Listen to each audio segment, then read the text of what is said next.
میں خود تمہارا ایک فرد ہوں سمجھنے کی کوشش کرو، میں خود تمہارے ساتھ ہوں، کیوں تم الٹا جا رہے ہو، مخالف سمت تم کیوں جا رہے ہو؟ لولا تستغفرون اللہ لعلکم ترحمون، ہے کاش تم استغفار کرو اللہ تعالیٰ سے، توبہ کرو، لعلکم ترحمون تاکہ تم پر رحمتوں کی بارش ہو جائے، استغفار کرو۔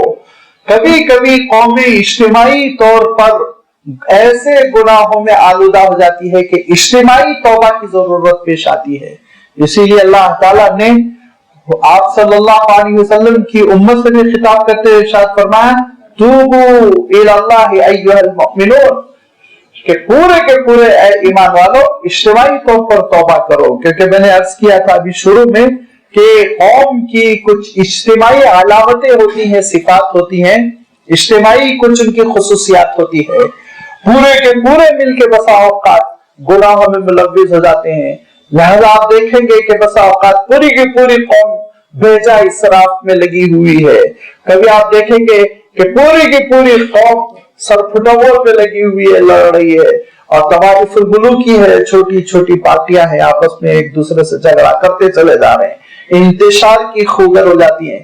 کبھی کبھی آپ دیکھیں گے کہ اجتماعی طور پر پوری کی پوری قوم میں بے حیائی پھیل جاتی ہے، حیا کی اہمیت نہیں رہ جاتی، اور اللہ کے رسول صلی اللہ علیہ وسلم نے ارشاد فرمایا کہ کبھی کبھی بسا اوقات قومیں اتنی بے حیا ہو جاتی ہیں، اتنی بے حیا ہو جاتی ہے کہ ان کے درمیان میں ایک شخص زنا کرتا ہے تو اس میں جو سب سے بزرگ اللہ والا نیک سمجھا جاتا ہے وہ یہ کہتا ہے کہ نعوذ باللہ اتنے گندے گناہ میں تم کیوں پڑ گئے، چھوڑ دو، نہیں یہ نہیں کہتا، وہ کہتا ہے کنارے جا کے کر لو۔ یہ قوم کا اجتماعی مزاج جب بگڑ جاتا ہے، یہ کیفیت ہو جاتی ہے، اس کو اللہ کے رسول صلی اللہ علیہ وسلم بیان کر رہے ہیں۔ ایسی جب صورتحال ہو جاتی ہے، یہ موقع جب آ جاتا ہے، پوری کی پوری قوم جب کسی بگاڑ میں پڑ جاتی ہے تو پوری قوم کے لیے ضروری ہو جاتا ہے اجتماعی طور پر توبہ کریں، استغفار کریں۔ فرمایا کہ لولا تستغفرون اللہ، کیوں نہیں کرتے تم استغفار، کیوں نہیں توبہ کرتے اجتماعی طور پر تاکہ تم پر اللہ کی رحمتوں کی بارش ہو۔ یہ ساری قوم شرک میں پڑی ہوئی ہے، ساری قوم حضرت صالح علیہ السلام کی مخالف ہوئی جا رہی ہے، ساری قوم بے ایمانی کے ساتھ غذا حاصل کرنے کی اور اپنی منڈی اور تجارت چلانے کی، اپنی دکانیں چمکانے کی عادی ہو چکی ہیں۔ ایسے موقع پر قومی طور پر، اجتماعی طور پر تم استغفار کرو۔ یہ قومی توبہ اور استغفار بھی مطلوب ہے، اور آپ جانتے ہیں کہ انفرادی طور پر تو استغفار بہت ہی مطلوب ہے۔ بہت تاکید کی گئی کہ انسان کبھی اپنے آپ کو ایسا پاک باز نیک مقبول بندہ نہ سمجھ لے کہ اس کو نہ توبہ کی ضرورت نہ استغفار کی۔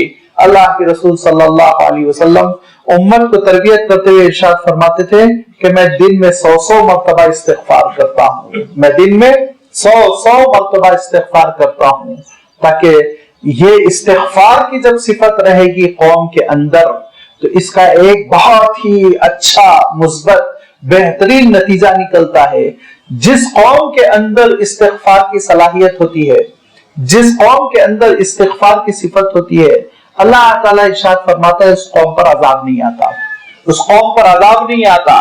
جب قوم کے اندر سے استغفار کی صفت نکل جاتی ہے، توبہ کی صفت نکل جاتی ہے، اور وہ اپنی بےہودگی پر ضد کرنے لگتے ہیں، اپنے گناہوں پر مصر ہو جاتے ہیں، پھر اللہ تعالیٰ کا عذاب آتا ہے۔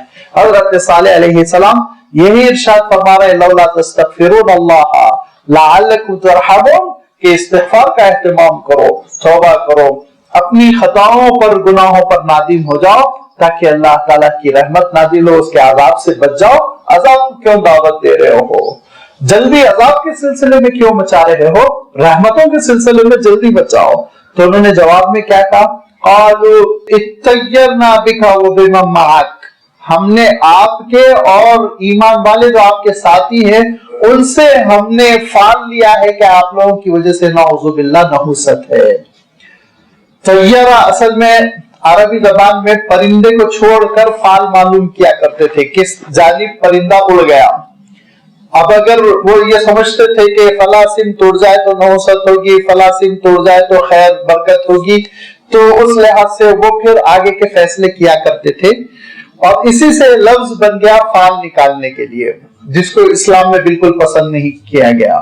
جس کے بارے میں قطعی طور پر کہہ دیا گیا کہ بس اللہ سے مدد مانگو، خیر مانگو، مشورہ کرو، استخارہ کرو، آگے بڑھ جاؤ، باقی یہ کہ مہورت وہورت حال وال ان کی کوئی حیثیت نہیں ہے، وقت میں کوئی نحوست، کوئی سعادت نہیں ہے۔ اللہ کے رسول صلی اللہ علیہ وسلم نے ڈکلیئر کر دیا جگہ میں کوئی نحوست سعادت نہیں ہے، فرمایا اعمال میں ہے نحوست۔ گندے کیا کرو گے، بے نمازی رہو گے تو چاہے کتنی اچھی مہورت نکال کے کام شروع کرو، بے برکتی تو ہوگی ہی ہوگی۔ ارشاد فرمایا بے ایمانی اگر ہوگی تو اللہ تعالیٰ کے رحمتوں سے دوری ہوگی ہی ہوگی، چاہے کچھ کر لو۔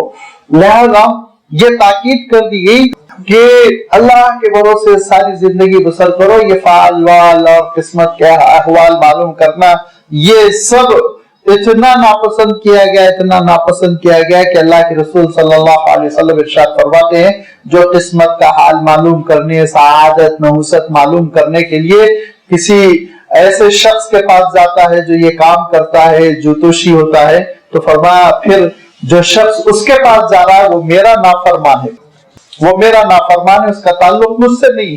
لہذا اسلام نے آپ کے لیے میدان عمل کھول دیا ہے کہ گھوڑا بھی آپ کا ہے، میدان بھی آپ کا ہے، گھوڑے کو تربیت کیجئے اور خود مشق کیجئے، انشاءاللہ ترقی ہوتی چلی جائے گی، فال وال نکالنے کی ضرورت نہیں۔ ان لوگوں نے یہ کہا نادانوں نے کہ ہم آپ سے فال نکال کر نعوذ باللہ آپ سے اور آپ کی امت سے، آپ کے ساتھیوں سے نحوست لیتے ہیں۔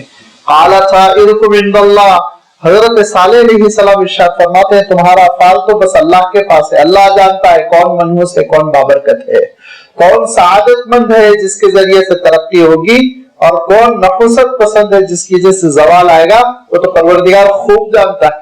دیکھیے کتنا پیارا لب و لہجہ ہے، نبیوں اور رسولوں کا معاملہ کیا ہوتا ہے کہ اتنے خیر خواہ ہوتے ہیں، اتنے خیر خواہ، کسی ریئیکشن میں وہ مبتلا نہیں ہوتے۔ میں اور آپ ہوتے تو لازمی بات ہے ہم لوگ جواب دیتے کہ تم لوگ منحوس ہو، تم پہ عذاب آنے والا ہے، برباد ہو جاؤ گے، لیکن حضرت صالح علیہ السلام نے یہ نہیں کہا طائرکم عند اللہ، اللہ کے پاس نتیجے ہیں، وہ جانتا ہے کون کامیاب ہونے والا ہے، وہ جانتا ہے کون ناکام ہونے والا ہے، وہ جانتا ہے کون منحوس ہے، کون سعید ہے، وہ جانتا ہے، پروردگار کے پاس اس کا علم ہے، تم فیصلے نہ کرو۔ یہ نہیں کہا کہ تم ہو برباد ہونے والے، تم ہو مشرک، تمہاری وجہ سے بے برکتی بارش نہیں ہو رہی، تمہاری وجہ سے بے برکتی اللہ کی رحمت نازل نہیں ہو رہی، یہ کچھ نہیں ارشاد فرمایا۔ حضرت موسیٰ علیہ السلام کو بھی جب فرعون نے الجھانے کی کوشش کی اور کہا کہ ہمارے آبا و اجداد کہاں ہے بتاؤ، تو صحیح فتویٰ یہ تھا کہ حضرت موسیٰ علیہ السلام کہتے تیرے باپ دادا سب جہنم میں جل رہے ہیں، صحیح فتویٰ تھا، لیکن حضرت موسیٰ علیہ السلام نے نہیں کہا علمھا عند ربی، پروردگار جانتا ہے، مجھے نہیں معلوم وہ کہاں ہے، وہ اللہ تعالیٰ کا فیصلہ کرے گا، میں تم کو سمجھانے کے لیے آیا ہوں کہ تم یہ غلط کام نہ کرو، ادھر ادھر کیوں جاتے ہو۔ تو یہ نبیوں اور رسولوں کا معمول ہوا کرتا تھا کہ کبھی بھی وہ اپنے مخالف کو تباہی و بربادی کی ایسی دھمکی نہیں دیتے کہ جس میں ایک دم انسان برگشتہ ہو جائے، برانگیختہ ہو جائے، بلکہ ان کو تسلی دیتے تھے اور کوشش کرتے تھے کہ وہ اللہ کی رحمتوں سے قریب ہوتے چلے جائے۔ قال طائرکم عند اللہ بل انتم قوم تفتنون، دیکھو تمہاری آزمائش ہو رہی ہے، اس وقت تم امتحان میں ہو، تم کو اللہ تعالیٰ آزما رہا ہے، اللہ تعالیٰ نے تم کو ظاہری نعمتیں دے رکھی ہیں، ان ظاہری نعمتوں کے بعد اللہ تعالیٰ تم کو روحانی نعمتیں دینا چاہتا ہے، اس کے لیے اپنی اہلیت ثابت کرو، استحقاق ثابت کرو۔ بل انتم قوم تفتنون، اس وقت تم امتحان کے مرحلے میں ہو، آزمائش کے مرحلے میں ہو۔ فتنے کا لفظ ذرا اردو میں غلط معنوں میں رائج ہو گیا اور خطرناک ہو گیا، اور اس کی وجہ سے بسا اوقات بعض لوگ پریشان بھی ہو جاتے ہیں، کیونکہ اللہ تعالیٰ نے ارشاد فرمایا انما اموالکم واولادکم فتنۃ، تمہاری اولاد تمہاری دولت فتنہ ہے، تو ہم سمجھتے وہ فتنے کے معنی زبردست خطرناک قسم کی مصیبت ہے، نہیں۔ عربی میں فتنہ کا جو لفظ آتا ہے وہ آزمائش کے لیے آتا ہے، اور آزمائش کو آپ ذہن میں رکھتے ترجمہ کیجئے تمہاری دولت تمہاری اولاد تمہارے لیے امتحان ہے، کہ اللہ کی محبت کو تم غالب رکھتے ہو یا پھر مخلوق کی محبت کو غالب رکھتے ہو، یہ امتحان ہے تمہارے لیے۔